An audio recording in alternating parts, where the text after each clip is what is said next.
اللہ اکبر، یہ شان ہے حضرت سیدنا ابو بکر صدیق رضی اللہ تعالیٰ عنہ کی۔ اگر آپ تھک گئے تو میں گفتگو ختم کر دیتا ہوں۔ دیکھو 1 گھنٹہ ہو گیا، 10 بجے میں نے گفتگو شروع کی، گھڑی بتا رہی ہے 11:01۔ اور میں وہ مولوی نہیں جو بیٹھ گئے تو بس بیٹھ گئے، وہ مولوی نہیں۔ اگر آپ کہیں گے شاہ صاحب جاری رکھے، میں جاری رکھوں گا۔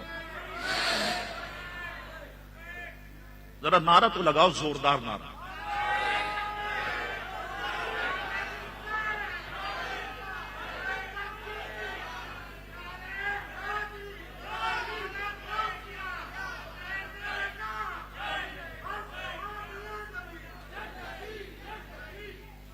اب آئیے، اب ہم دوسرے پہلوؤں پر غور کرتے ہیں تھوڑا سا۔ علامہ مومن شبلنجی فرماتے ہیں آخری 26 سال عمر اسلام میں گزاری، مردوں میں آپ سب سے پہلے مسلمان ہیں۔ مورخین اہل علم کہتے ہیں کہ آپ چونکہ تاجر تھے، اب باتیں بڑی اور دلچسپ ہیں، سنیے گا اسے۔ زیادہ تر اپنا تجارتی قافلہ لے کر ملک شام جایا کرتے تھے۔ وہاں ایک رات آپ نے خواب دیکھا، سنیے ذرا خواب دیکھا کہ سورج اور چاند آپ کی گود میں اترے ہیں۔ آپ نے دونوں کو پکڑ کر سینے سے لگا لیا، ملا لیا اور اپنی چادر میں لپیٹ لیا۔ یہ خواب دیکھا، بیدار ہوئے تو ایک نصرانی راہب سے اس خواب کی تعبیر پوچھنے گئے۔ راہب کے پاس پہنچ کر اس کی تعبیر پوچھی تو راہب نے کہا آپ کہاں سے آئے ہیں؟ آپ نے جواب میں کہا کہ میں مکے سے آیا ہوں۔ راہب نے کہا آپ کس قبیلے سے ہیں؟ جواب دیا کہ میں بنو تیم سے ہوں۔ راہب نے کہا آپ کا پیشہ کیا ہے؟ جواب دیا کہ میں تجارت کرتا ہوں، تاجر ہوں۔ راہب نے کہا جو خواب آپ نے دیکھا ہے اس خواب کی تعبیر یہ ہے کہ آپ کے زمانے میں ایک صاحب ظاہر ہوں گے جنہیں محمد کہا جائے گا صلی اللہ علیہ وسلم، اور امین کے لقب سے مشہور ہوں گے۔ آپ ان کی پیروی کریں گے۔ وہ صحاب بنی ہاشم کے قبیلے سے ہوں گے، وہی نبی آخر الزماں ہوں گے۔ اگر وہ نہ ہوتے تو اللہ تبارک و تعالی آسمانوں اور زمینوں کو اور جو کچھ ان میں ہے پیدا نہ فرماتا، نہ حضرت آدم کو پیدا فرماتا، نہ ہی نبیوں اور رسولوں کو پیدا فرماتا۔ آپ ان کے دین میں داخل ہوں گے، ان کے وزیر بنیں گے، بعد میں خلیفہ بھی آپ ہوں گے۔ میں نے ان کی تعریف توریت، زبور اور انجیل میں پڑھی ہے۔ میں ان پر ایمان رکھتا ہوں اور میں نصارہ کے خوف سے اپنے ایمان کو چھپاتا ہوں۔ ابو بکر یہ تعبیر ہے اس خواب کی۔ اللہ اکبر۔ ابو بکر صدیق رضی اللہ عنہ نے، مورخین کہتے ہیں جب حضور علیہ السلام کی تعریف سنی تو دل بہت نرم ہو گیا اور آپ کی زیارت مبارکہ کا شوق پیدا ہو گیا۔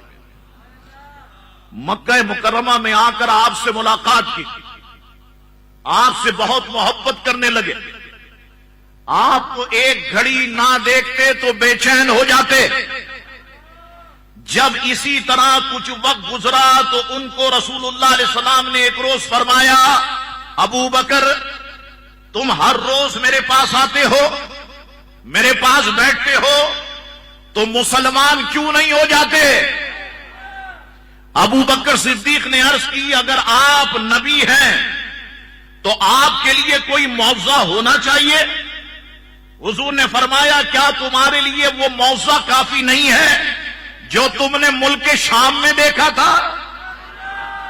اور پھر اس کی تعبیر تم کو راہب نے بتائی تھی۔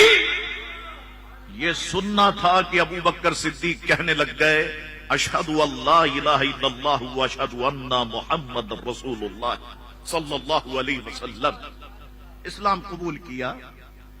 علامہ شبلندی نے جو لکھا وہی تمام لکھنے والوں نے لکھا، اپنوں نے بھی ایسا ہی لکھا، پرایوں نے بھی ایسا ہی لکھا۔ میں صرف آپ سے ایک بات پوچھنا چاہتا ہوں، ابو بکر صدیق رضی اللہ تعالیٰ عنہ نے اسلام کیوں قبول کیا؟ اس لیے کہ رسول اللہ علیہ السلام نے ابو بکر صدیق کو غیب کی خبر دی۔ ابو بکر صدیق نے اسلام قبول کر لیا، اور آج کلمہ پڑھنے والا کہتا ہے حضور کو غیب کا علم ہی نہیں، حضور جانتے ہی نہیں، اور پھر اپنے آپ کو مسلمان بھی کہتا ہے۔ اللہ اکبر! ابو بکر صدیق نے اسلام قبول کیا غیب کی خبر سن کے۔ ابو بکر صدیق کا عقیدہ کہ اللہ کے رسول علم غیب جانتے ہیں، جو ابو بکر صدیق کا عقیدہ ہے وہی ہمارا عقیدہ ہے۔ ہم پہ فتوے لگاتے ہو شرک کے، لگاؤ فتویٰ حضرت ابو بکر صدیق رضی اللہ عنہ پر، پتہ چل جائے گا۔ تو ابو بکر صدیق جب حضور علیہ السلام کو غیب دان جانے تو کوئی فتویٰ نہیں، ہم ان کے راستے پر چلتے ہوئے رسول اللہ کو غیب دان جانے تو ہم مشرک ہو گئے۔ ہر چیز میں شرک، ہر چیز میں بدعت، ہر چیز میں حرام حرام حرام۔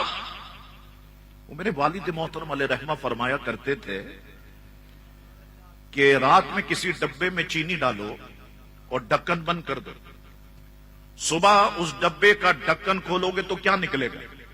چینی نکلے گی، نمک تو نہیں نکلے گا۔ کسی ڈبے میں نمک ڈال دو، ڈھکن بند کر دو، صبح اس کا ڈھکن کھولو، کیا نکلے گا؟ نمک نکلے گا، چینی تو نہیں نکلے گی۔ تو میرے والد محترم فرمایا کرتے تھے جب اس خبیث کا ڈھکن کھلتا ہے یہ شرک و بدعت سے کم کی بات ہی نہیں کرتا۔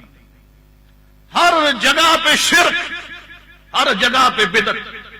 آپ کو سن کے حیرت ہوگی، ایک جگہ لکھ دیا صحرا پہننا بھی شرک ہے۔ اللہ اکبر! میرے والد محترم علیہ رحمہ فرماتے تھے کہ ایک جگہ نکاح ہو رہا تھا، بیٹے نے باپ سے پوچھا قاضی کا انتظام ہو گیا؟ کہا جی ہاں ہو گیا۔ کہا ٹھیک ہے، ہال پہنچ گئے صاحب۔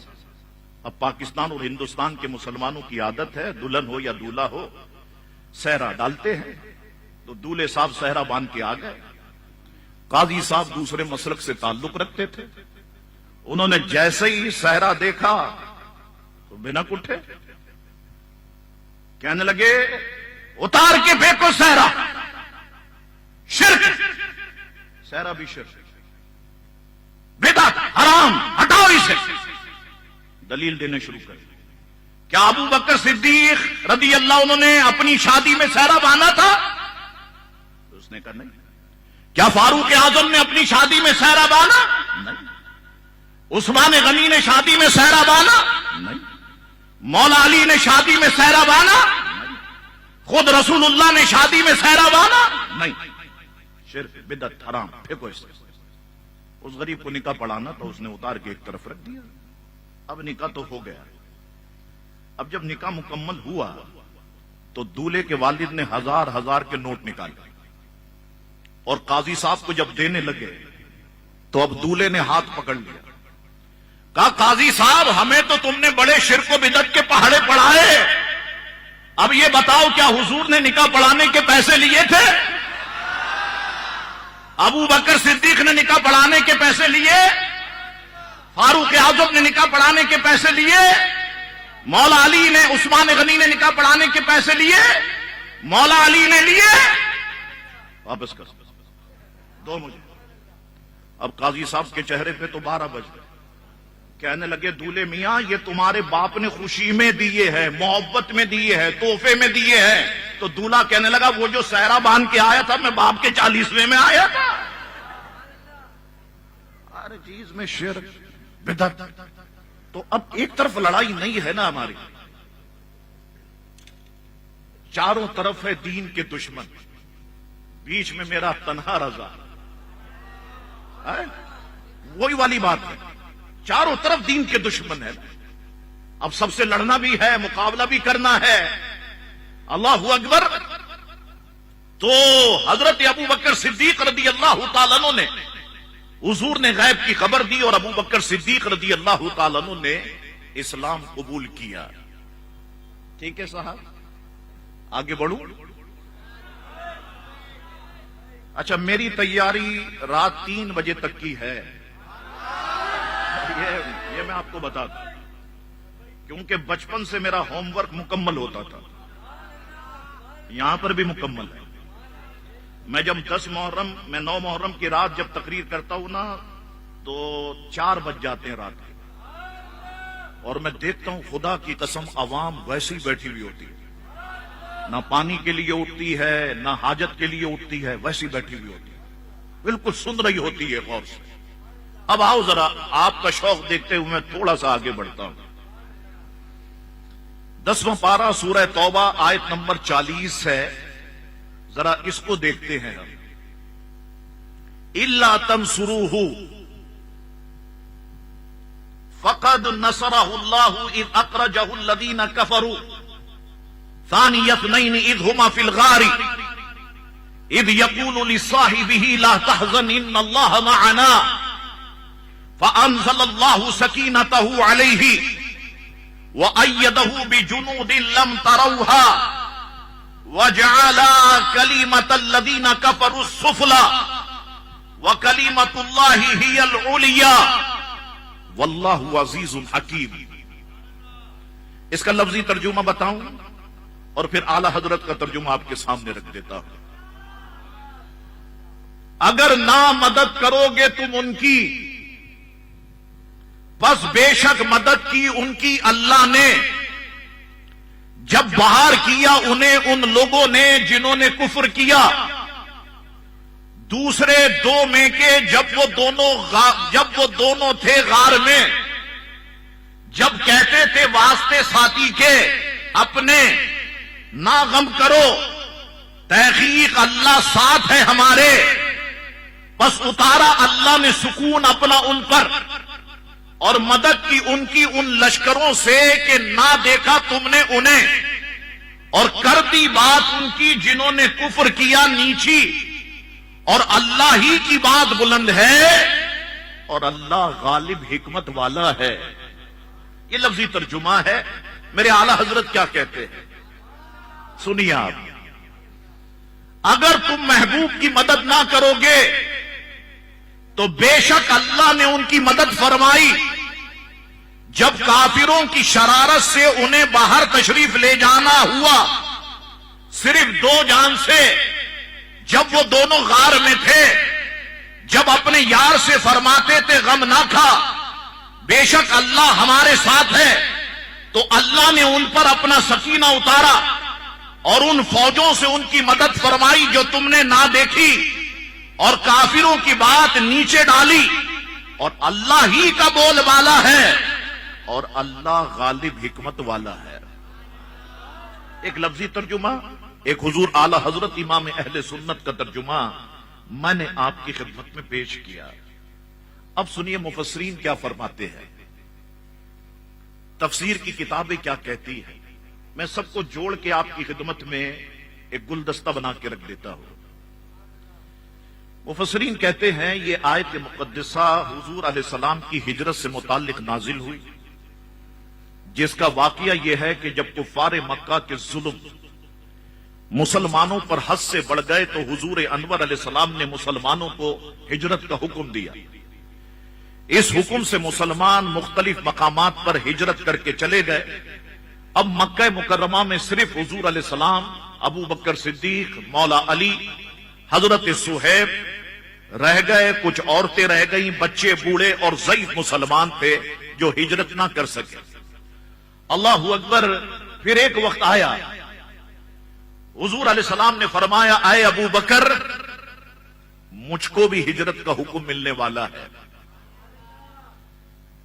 مجھ کو بھی ہجرت کا حکم ملنے والا ہے, تم میرے ساتھ ہی ہجرت کرو گے.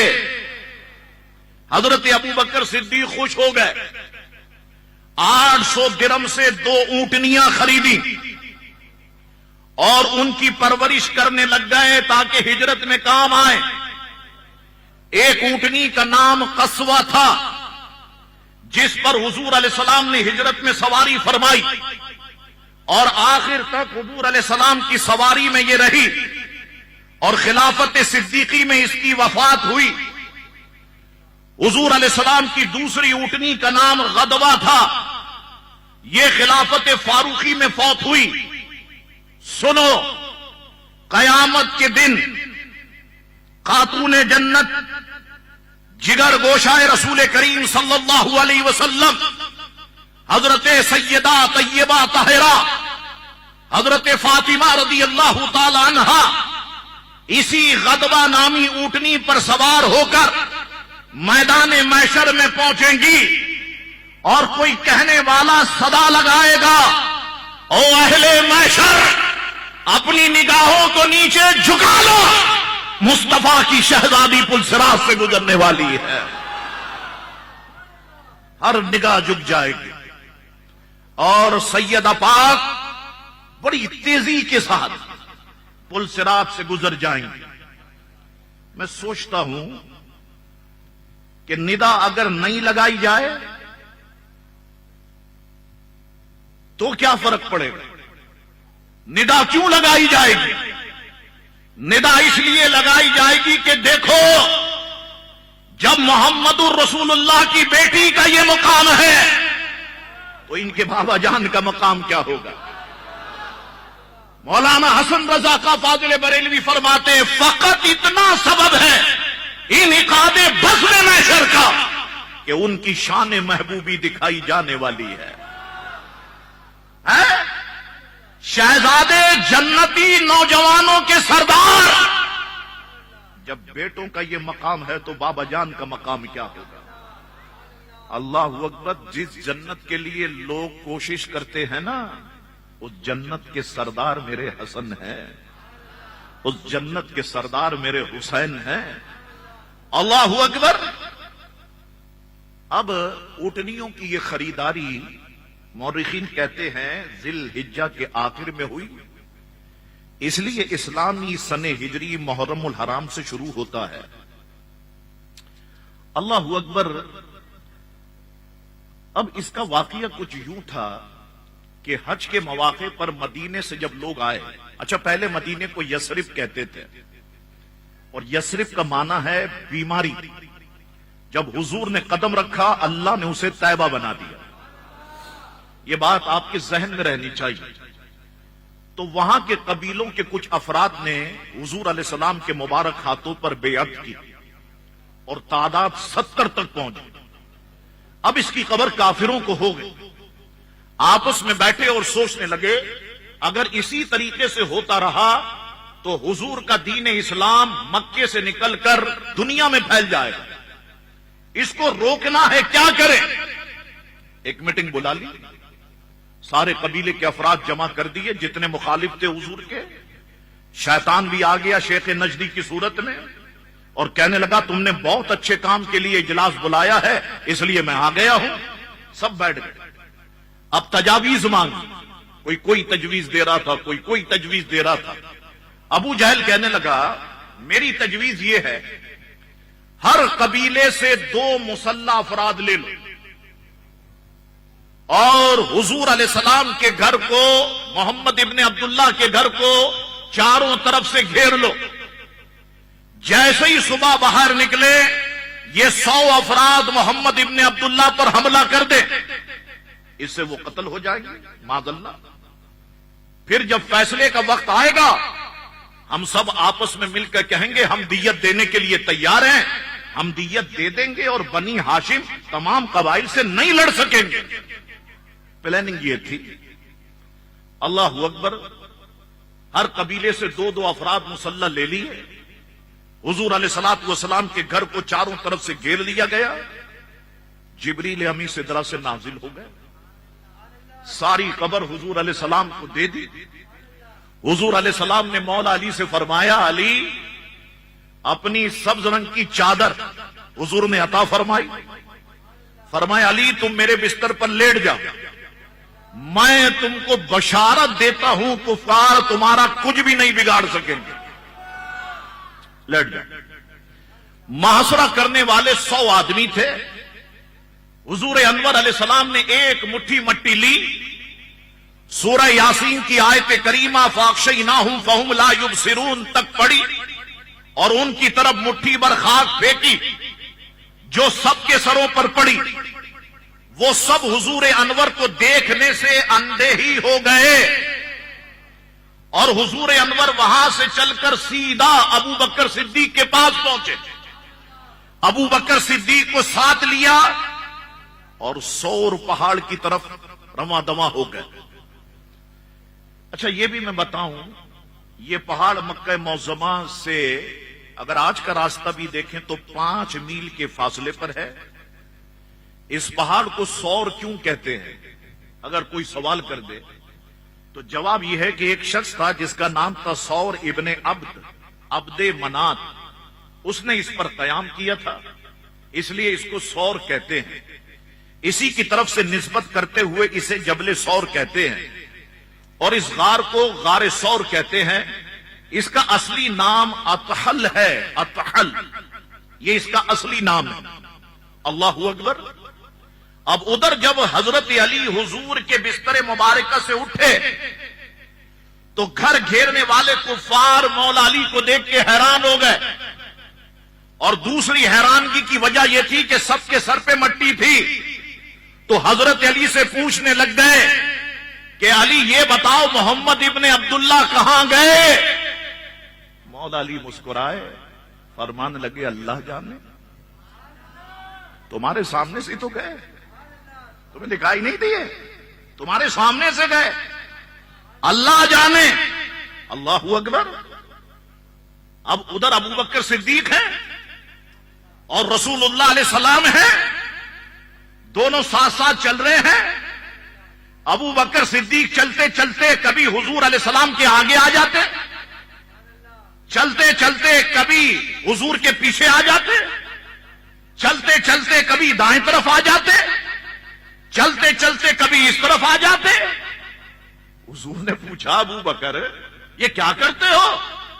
کبھی آگے آ جاتے ہو, کبھی پیچھے آ جاتے ہو, کبھی دائیں آ جاتے ہو, کبھی اس طرف آ جاتے ہو. عرض کی یا رسول اللہ, دل میں خیال آتا ہے کہ دشمن کہیں سامنے سے حملہ نہ کر دے, میں سامنے آ جاتا ہوں. پھر خیال آتا ہے کہیں پیچھے سے حملہ نہ کر دے, میں پیچھے آ جاتا ہوں. پھر خیال آتا ہے کہیں دائیں طرف سے حملہ نہ کر دے, میں ادھر آ جاتا ہوں. پھر خیال آتا ہے کہیں یہاں سے حملہ نہ کر دے, میں یہاں آ جاتا ہوں. حضور نے فرمایا ابو بکر ایسا کیوں کرتے ہو؟ عرض کی یا رسول اللہ, خواہش یہ ہے کہ میری جان آپ پہ قربان ہو جائے. خواہش یہ ہے کہ میری جان آپ پہ قربان ہو جائے. یہ ڈرون وغیرہ یہ بند کر دیں, بالکل توجہ آپ دوسری طرف لے جا رہے ہیں. اللہ اکبر. اب دوران سفر ایک وقت ایسا بھی آیا کہ ابو بکر صدیق رضی اللہ عنہ نے حضور علیہ السلام کو اپنے کندھوں پہ اٹھا لیا. اللہ اکبر. اور سور کی طرف, غار سور کی طرف پہاڑ پہ چلنا شروع کر دیا. میں اپنی اور آپ کی بات کروں, آج کل تو ہر آدمی کے گھٹنے میں درد ہے. پہلے مسجدوں میں اتنی کرسیاں نہیں ہوتی تھی جتنی اب ہیں. میری والدہ بولتی تھی اور پیو کولڈ ڈرنک, اور پیو پیپسی, اور پیو کو. دیکھو گھٹنوں میں درد ہوا کہ نہیں ہوا. تو وہ عمر ایسی ہوتی ہے کس کی کون سنتا ہے.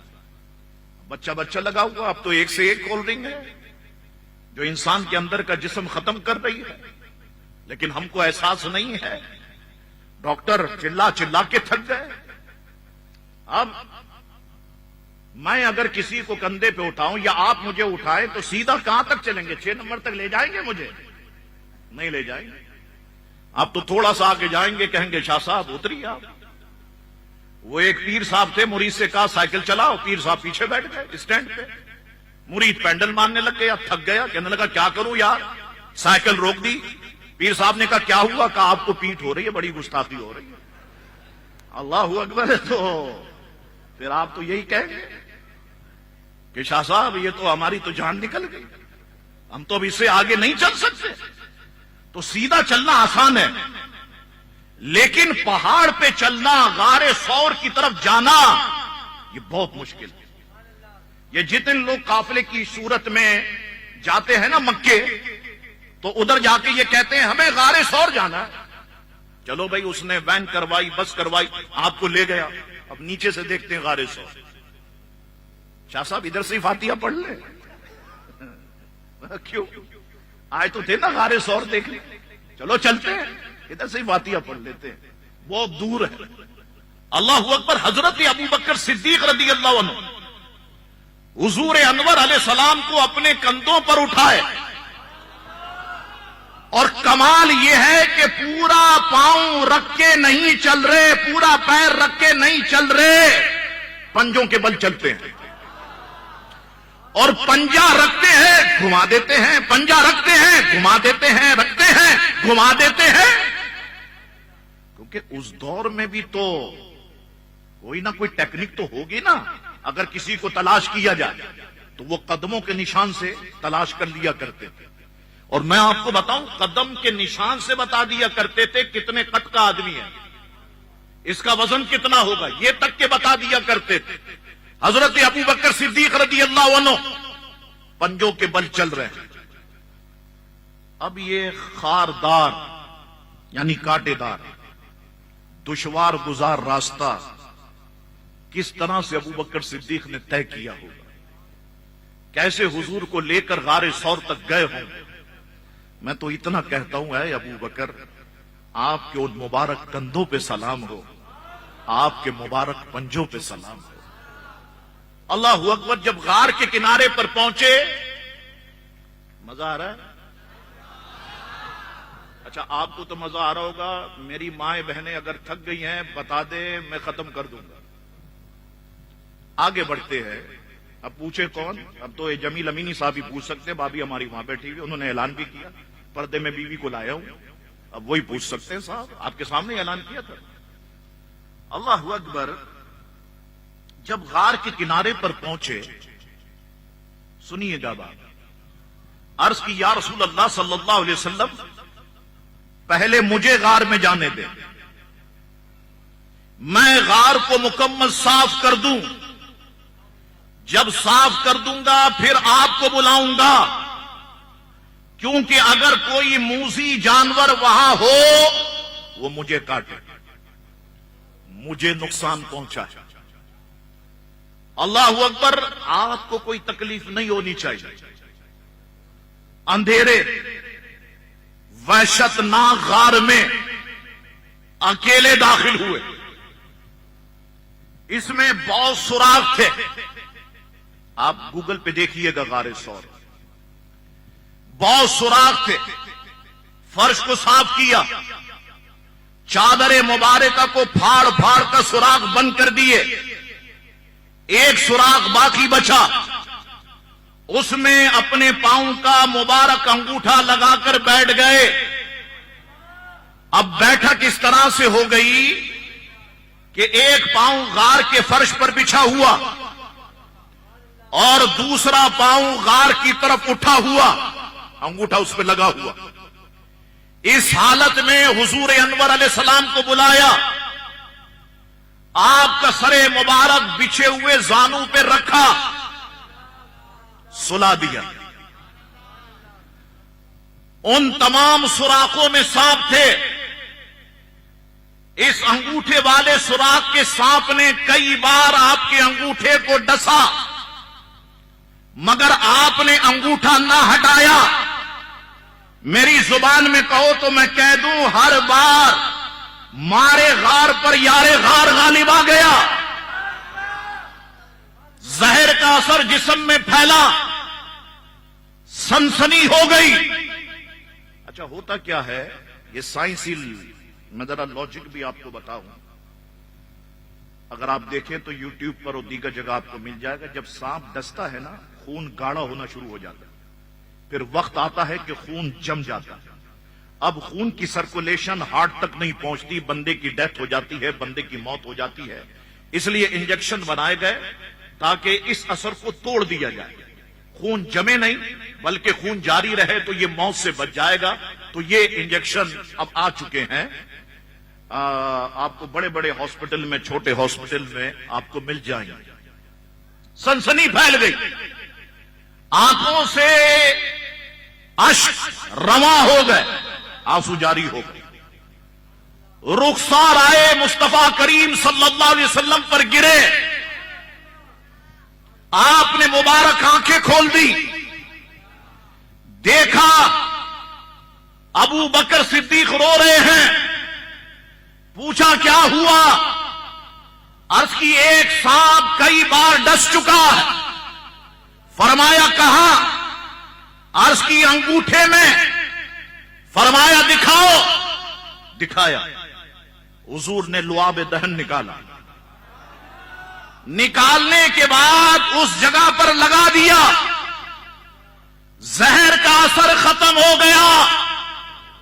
اب جملے کہہ دوں، سنبھال لوگے؟ جب سانپ ڈس ڈس کے ابو بکر صدیق کا کچھ نہیں بگاڑ سکا تو تم بھوک بھوک کے ابو بکر صدیق کا کیا بگاڑ سکتے ہو؟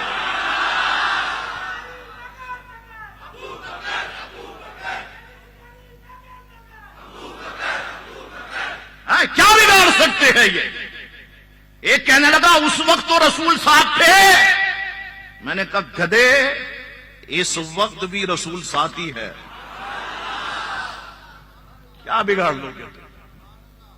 کچھ نہیں کر سکتے، صرف بھونک سکتے ہو، کچھ نہیں کر سکتے۔ اللہ اکبر۔ ایک صوفی نے نقطہ لکھا، اسے کہتے ہیں فنا فی الرسول، رسول کی محبت میں فنا ہونا۔ اللہ اکبر۔ حضور نے پردہ فرمایا خیبر والے زہر کے لوٹنے کی وجہ سے، اور ابو بکر صدیق نے پردہ فرمایا غار والے سانپ کے اس زہر کے لوٹنے کی وجہ سے، فنا فی الرسول۔ اچھا، اب میں کمال بات آپ کو بتاتا ہوں، اسے غور سے سنیے گا۔ جو لوگ حضرت سیدنا محمد بن ابو بکر، آپ کے صاحبزادے ہیں محمد کی اولاد میں سے ہیں، ان کے پاؤں کے انگوٹھے پر سیاہ تل ہوتا ہے اور انہیں سانپ نہیں کاٹتا۔ اچھا، ایک شہزادے آپ کے ہیں عبد الرحمن بن ابی بکر، کے ساتھ یہ معاملہ نہیں ہے، محمد بن ابی بکر کی اولاد کے ساتھ یہ معاملہ ہے۔ عبد الرحمن بن ابی بکر مشائخ کہتے ہیں اس واقعے سے پہلے پیدا ہوئے، محمد بن ابی بکر اس واقعے کے بعد پیدا ہوئے۔ اگر باپ صدیقی ہے تو دائیں پاؤں پر نشان ہوگا، اگر ماں صدیقی ہے تو بائیں پاؤں پر نشان ہوگا، اگر دونوں صدیقی ہیں تو دونوں پاؤں پہ نشان ہوگا۔ اور سانپ ایسے لوگوں کو کاٹے گا نہیں کاٹے گا۔ اور مشائخ کہتے ہیں بہت سے مشائخ نے اس کا مشاہدہ کیا۔ اب حضور تو ہجرت کر کے یہاں تک پہنچے، ادھر کفار مکہ چاروں طرف تلاش کرنے کے لیے نکل پڑے۔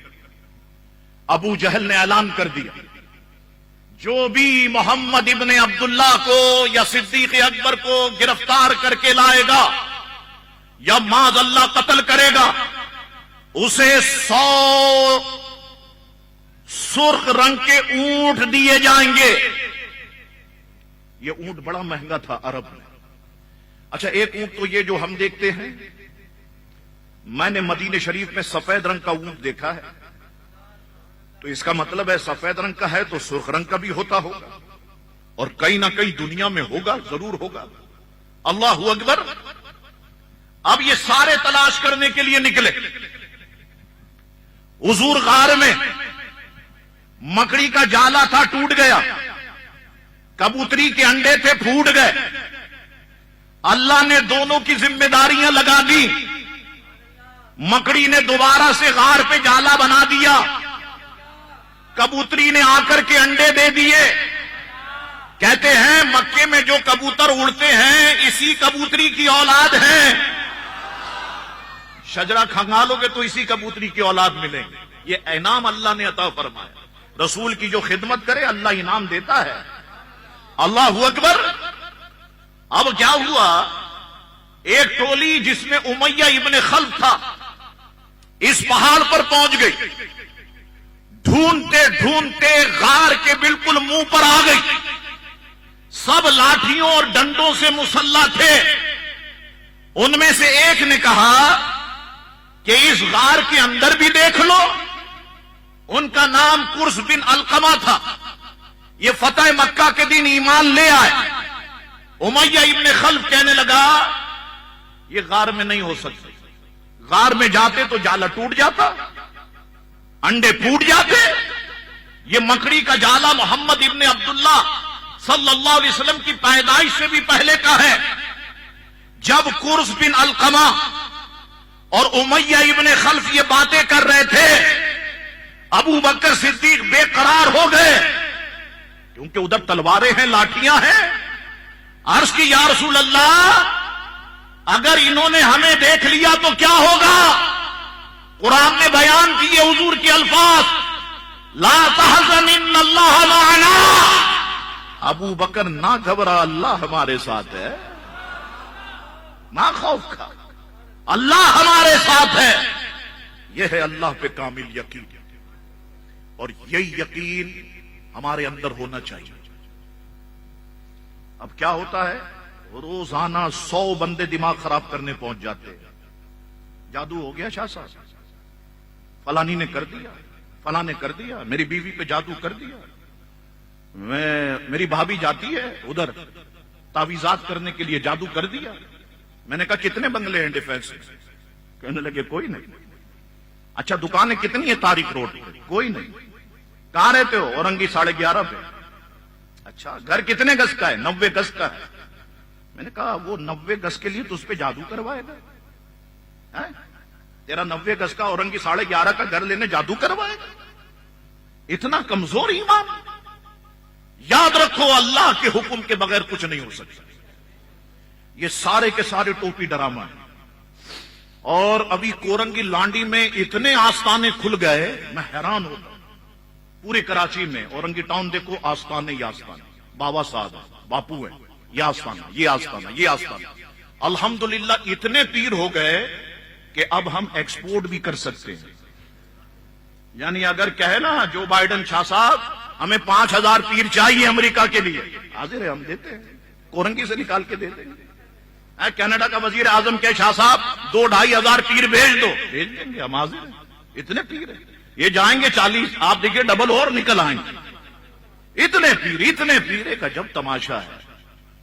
میں اپنی ماؤں بہنوں سے کہتا ہوں خدا کے لیے اللہ پہ بھروسہ رکھو. نہیں جاؤ ایسے لوگوں کے پاس، نہیں جاؤ. آپ سوچو تو صحیح، آپ اپنے شوہر کی شکایتیں غیر مرد سے کر رہی ہیں. میرا شوہر ایسا ہے، میرا شوہر ایسا ہے، میرا شوہر ایسا ہے. اچھا یہ جو عملیات کرنے والے میں نے دیکھا سب کی 3-3 4-4 بیویاں. کہا جادو ہے. باپ تو کہتے ہیں لڑکی کی جادو ہے، اگر مجھ سے شادی کر دو گے جادو ختم کروا دوں گا. یہ کھیل چل رہا ہے.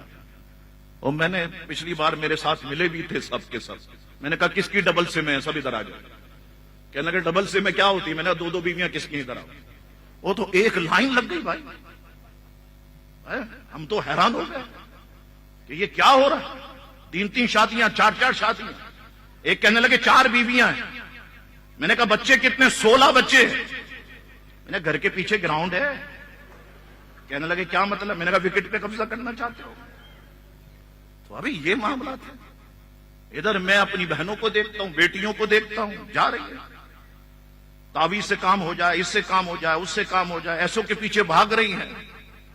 ہاں متقی پرہیزگار بندہ ہے، ٹھیک ہے، وہ پردے میں ہے، آپ ادھر پردے میں ہیں، وہ تعویذ دیتا ہے، اللہ کے کلام لکھ کر کے دیتا ہے. چلو ایک بات ہے، بات سمجھ میں بھی آتی ہے، ہمارے بزرگ یہ کام کرتے رہے. لیکن حال دیکھو آپ، سارے مرید نماز پڑھنے پیر صاحب بیٹھے ہوئے. آپ نماز کیوں نہیں پڑھتے؟ ہم دلی میں نماز پڑھ لیتے. سارے مرید روزہ رکھے ہوئے رمضان میں، آپ روزہ کیوں نہیں رکھتے؟ ہم دلی میں روزہ رکھ لیتے. میں نے کہا پیر صاحب دلی دل میں شادی کیوں نہیں کر لیا آپ نے؟ دلی دل میں بچے پیدا کیوں نہیں کر لیا آپ نے؟ دلی کے کپڑے پہنو. یہ کپڑے پہننے کی، چیئرمین کا لٹھا پہننے کی کیا ضرورت ہے؟ تو پھر وہ ہاتھ جوڑتے، یا خدا کے لیے شاہ صاحب آستانہ بند کراؤ گے کیا ہمارا؟ اس طریقے سے ہاتھ جوڑتے. تو اللہ تعالیٰ محفوظ فرمائے میری ماں بہنوں کو، عزت و آبرو کی حفاظت فرمائے. میری ماں اور بہنوں کی اللہ پہ بھروسہ رکھو. حضور نے فرمایا لا تحزن ان اللہ معنا، ابو بکر غم نہ کھا، اللہ ہمارے ساتھ ہے. اللہ اکبر. حضور علیہ السلام نے اس غار میں 3 دن قیام فرمایا. اس عرصے میں حضور علیہ السلام حضرت ابو بکر صدیق کے غلام عامر بن فہیرہ، جو ابو بکر صدیق رضی اللہ تعالیٰ کی دی ہوئی بکریوں کو چراتے تھے، شام کو آپ اور عبداللہ بن ابی بکر گھر سے کھانا یہاں پہ لاتے، پانی لاتے، ساری حالات کی خبر دیتے. 3 دن حضور علیہ السلام اس غار میں رہے، اور 3 دن کے بعد بنی عبد بن عدی کو ساتھ لے کر، کیونکہ وہ راستہ جانتے تھے، حضور علیہ السلام مدینہ منورہ کے لیے روانہ ہوئے. اب غار کے 2 معاملات پیش کرتا ہوں. ابو بکر صدیق رضی اللہ تعالیٰ عنہ فرماتے ہیں کہ مجھے پیاس لگی اچانک، تو میں نے حضور کی بارگاہ میں عرض کی یا رسول اللہ صلی اللہ علیہ وسلم مجھے پیاس لگی ہے. اب حضور تو زندگی میں پہلی بار غار میں آئے نا، ابو بکر بھی پہلی بار آئے، اور غار آپ دیکھیں، تصویر دیکھیں، چھوٹی سی ہے، یہ تو میرے اور آپ کے لیے ہے نا. حضور نے فرمایا ابو بکر آگے بڑھو، اس طرف جاؤ گے تمہیں میٹھے پانی کا چشمہ دکھائی دے گا. ابو بکر صدیق نے سوال نہیں کیا یا رسول اللہ صلی اللہ علیہ وسلم پہلی بار آپ بھی آئے، میں بھی آیا، اور آپ کہتے ہیں آگے جاؤ گے میٹھے پانی کا چشمہ دکھائی دے گا. کوئی سوال نہیں. وہ صحابی تھے، وہابی نہیں تھے. اعتراضات کرنا وابڑوں کا کام ہے، عاشقوں کا کام مان لینا ہے. وہ ہے نا دل آدھا کو رضا تیز نمک کی دن ہے، ایک ذرا اور چھڑکتا رہے خامہ تیرا. تو یہ ڈوز بھی ضروری ہوتا ہے، ساتھ ساتھ چلتا ہے تقریر میں. آگے بڑھتے ہیں. اب ابو بکر صدیق رضی اللہ تعالیٰ عنہ جیسے ہی سنا گئے، واقعی دیکھا چشمہ موجود ہے یا نہر موجود ہے، دودھ سے زیادہ سفید پانی. ہاتھ لگایا تو برف کی طرح ٹھنڈا. جب پیا تو شہد سے زیادہ میٹھا. جی بھر کے پیا. واپس آئے، عرض کی یا رسول اللہ صلی اللہ علیہ وسلم یہ یہاں پر یہ چشمہ کیسے آ گیا؟ حضور نے فرمایا ابو بکر یہ چشمہ کوثر ہے جو اللہ تعالی نے تمہارے لیے بذریعہ نہر جاری کر دیا. امام عالی مقام کے پاس جب امام عالی مقام کو شدید پیاس لگی نا، جن آ گئے اور کہنے لگا شہزادہ رسول اگر آپ حکم دیں تو قدم مار کے یہاں سے پانی نکال دو.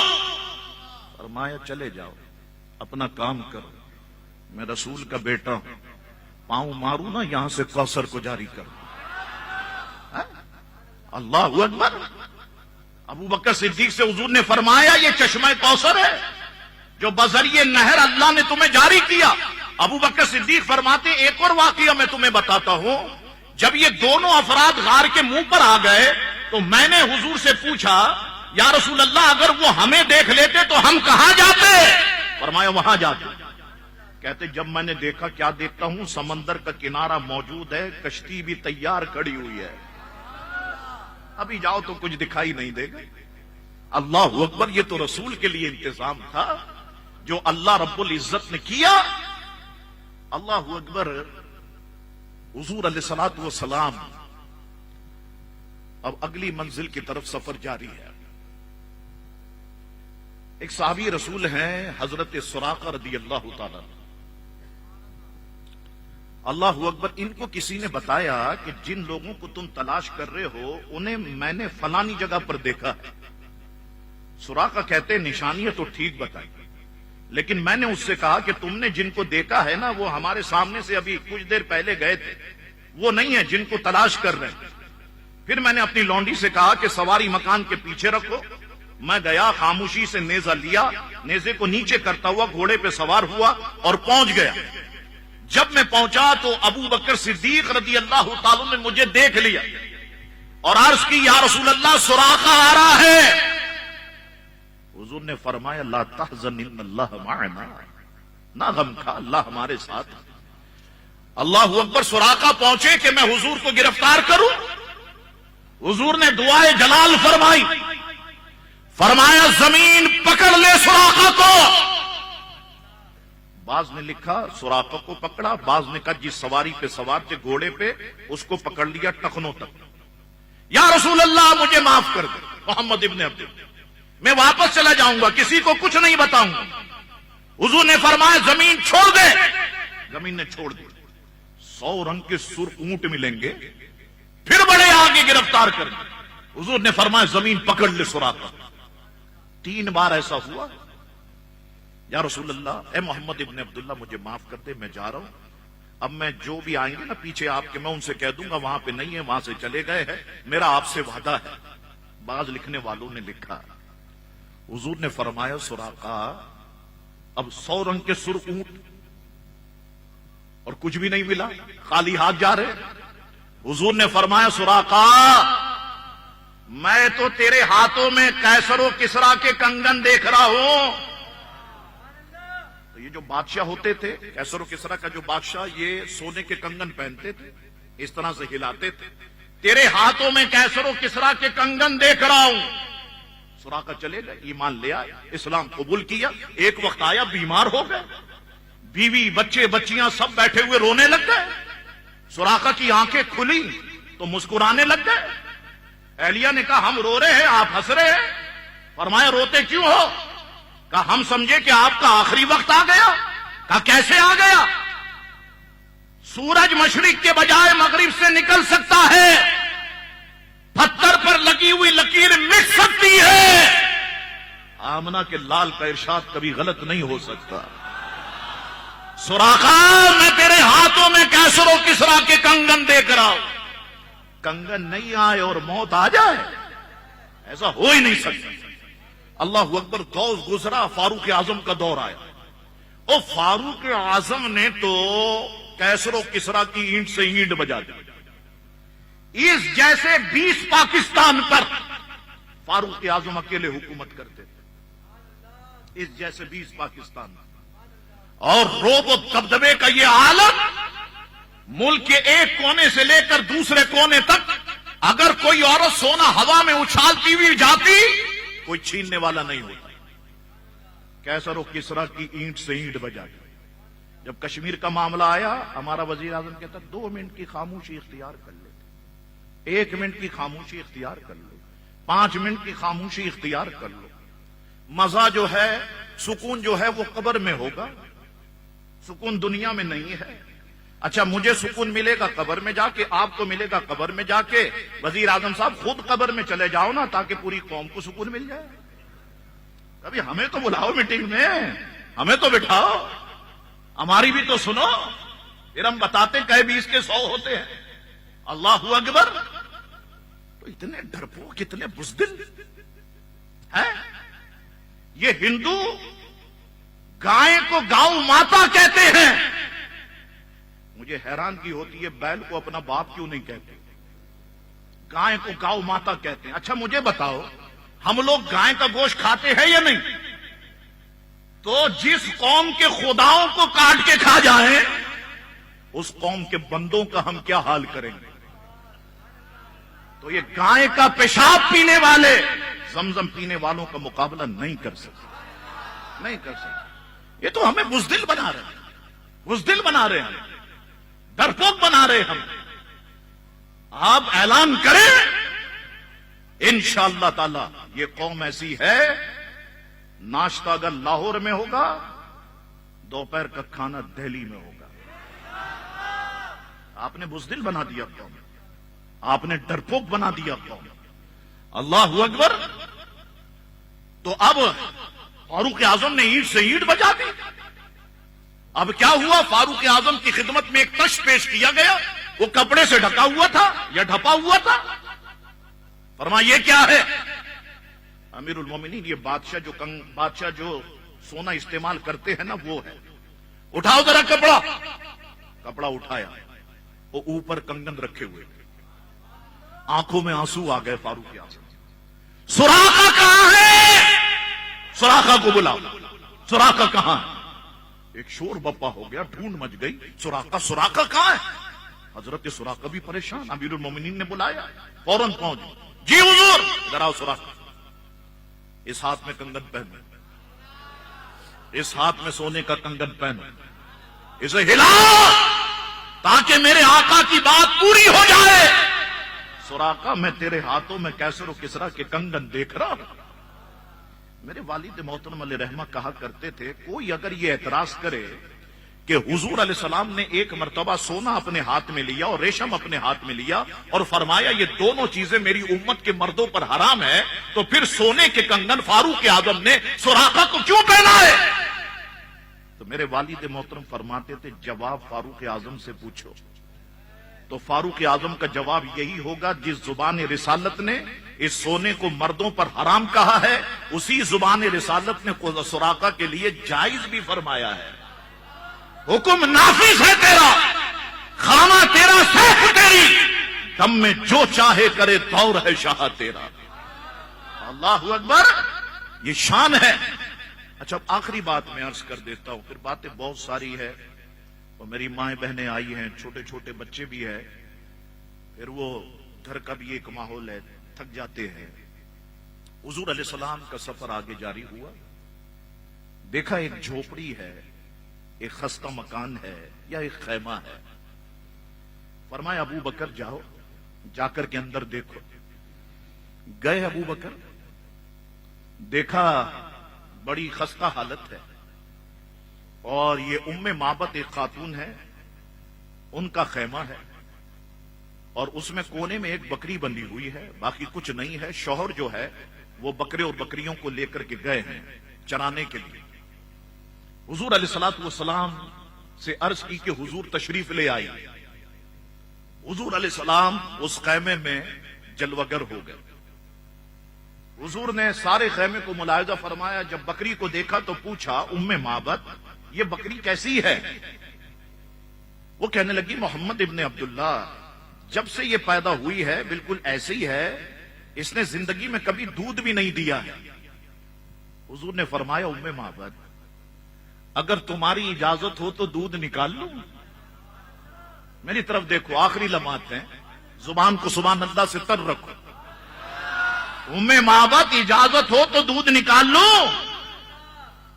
ویسے تو اس نے دودھ نہیں دیا، آپ نکال لیں۔ فرمایا لے آؤ، بکری کو بیچ میں لا۔ آ گئی بکری، حضور علیہ السلام نے مبارک ہاتھ لگائے، مبارک ہاتھ لگنے تھے، بکری کے تھن لبالب دودھ سے بھر گئے۔ حضور علیہ السلام نے مبارک ہاتھوں سے دودھ نکالا، برتن بھر دیا، سب نے سیر ہو کر کے پیا، پھر برتن خالی ہو گئے۔ ام معبد کے جب خالی برتن دیکھے، فرمایا ام معبد دوبارہ بھر دوں؟ حضور نے پھر بکری منگائی، اپنے دونوں ہاتھ لگائے، حضور نے اللہ سے دعا فرمائی، اللہ اس بکری میں برکت پیدا فرما، دودھ آ گیا، دوبارہ سارے برتن بھر دیے، چلے گئے حضور مدینہ شریف کی طرف۔ تھوڑی دیر کے بعد ان کے شوہر آ گئے، ابو معبد۔ اب گھر تو عجیب منظر پیش کر رہا تھا، یہ تو مرقع نور بنا ہوا تھا، مسجع نور بنا ہوا تھا، نور نلا نور بنا ہوا تھا۔ تو پوچھنے لگ گئے، ابو معبد، ام معبد یہ گھر میں خوشبو کیسی، اجالا کیسا، روشنی کیسی؟ ابھی تھوڑی دیر پہلے نبی آخر الزمان کا گزر ہوا ہے۔ یہ دیکھو یہ بکری بھی دودھ دینے لگ گئی ہے، یہ دیکھو برتن بھی دودھ سے بھرے ہوئے ہیں۔ ام معبد مجھے محمد ابن عبداللہ سے ملنا ہے۔ کہا میں نے تو اسلام قبول کر لیا ہے، تمہیں لے کے چلتی ہوں، تم بھی ان کے ہاتھوں پہ اسلام قبول کر لو۔ اللہ اکبر۔ تو دونوں میاں بیوی نے حضور علیہ الصلوۃ والسلام کے مبارک ہاتھوں پر اسلام قبول کیا۔ اتنا کافی ہے۔ میرے والد محترم فرمایا کرتے تھے، جو 2 روٹی کھاتا ہے نا اسے 2 ہی کھلانا، 3 نہیں کھلانا، تو بس کافی ہے 2 روٹی۔ انشاءاللہ ملیں گے، غریب نواز کے عرس میں ملیں گے انشاءاللہ۔ تیار ہے آپ؟ یہ جمیل امینی کو آپ پکڑیں گے؟ وہ سلطان الہند کانفرنس، ٹھیک ہے، حضور غریب نواز کی ذات کو خراج تحسین پیش کریں گے. اور اب میں جمیل امینی بھائی سے کہتا ہوں کہ اب اس سے بڑا ہال تلاش کر لینا آپ، اگر آپ نے کہیں کرنا ہے، اور ایسی جگہ تلاش کرنا میری مائیں بہنیں بچیاں محفوظ رہیں. جب کھانا دینا میری ماؤں بہنوں سے شروع کرنا، اس کے بعد مردوں میں دینا.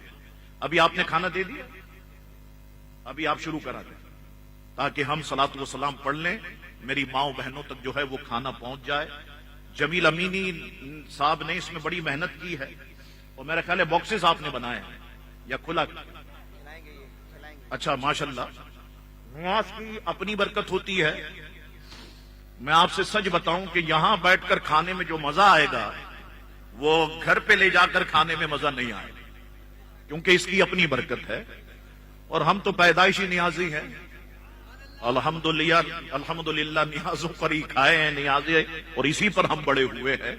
الحمدللہ ثم الحمدللہ. تو دوستو یہ معروضات اور یہ باتیں میں نے پیش کی، جتنا اچھے سے اچھا ہو سکتا تھا آپ کے سامنے میں نے سارے جو ہے میں نے معروضات، افضال بھائی کو دیتے ہو، سارے معروضات آپ کی خدمت میں پیش کیے. اور آپ تمام حضرات سے میں ایک درخواست کرتا ہوں، کھڑے ہو جاتے ہیں، یہ ٹیبل کو ہٹا دیجیے. میں ارے بھائی تم میری مدار بناؤ.